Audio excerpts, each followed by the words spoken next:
Baba nkulunkulu bogogo nomkhulu, ngabe yona impilo ebeningilethele yona lapha emhlabeni, ngabe khona kuphila lokho eningifisela khona na bogogo, ngabe yona impilo umveli inqangi owangilethela yona emhlabeni lenzima kanjena, lehlangahlangene kanjena, ziphiwe kamoya kayiphakami, labo nalabo uNkulunkulu engcwele bafike bayintshontshela isiphiwo sami basiphambanisa, labo nalabo uNkulunkulu bavala impilo yami bangihambela igodlo zobumnyama, iboshiwe impilo yami ayiphambili. Ngabe yona impilo yini uNkulunkulu obungidalele yona lena? Ngiyakhuleka namhlanje mdala wezulu nomhlaba ukuthi uNkulunkulu kubuye impilo yami ebengidalelwe yona. Ngiyakholwa futhi ngiyethemba ukuthi akusiyo uNkulunkulu lempilo engiyiphilayo kungeyami.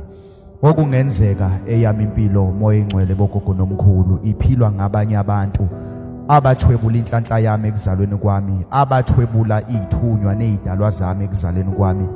Ngiyakhuleka ukuthi namhlanje ngibuyiselwe impilo yami le engangidalelwe ukuthi ngiyiphile. Ngenkathi ngizalwa mina ngiyakholwa ukuthi uNkulunkulu wangithuma njengenyoni wathi angidize ngisabalale, wathi angidizele phezulu emafini ngibuse uNkulunkulu wethu oyingcwele namandla wonke, ngidle kahle uNkulunkulu wethu. Wathi wena uyongidlalela itafula phambi kwezitha zami, kodwa ngathi yizo lezi izitha ezidla phambi kwami zidla okungokwami, zidla inhlanhla yami, zidla izibusiso zami, zidla engazalwa ngwembethe.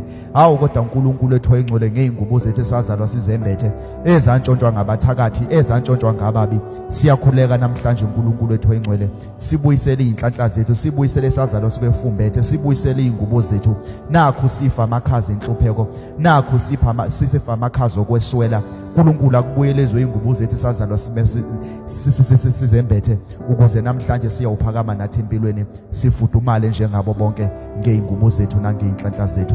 Akusiyo impilo ebesidalelwe ukuyiphila lena, izimpilo zethu ziphilwa ngabanye abantu wakhaya.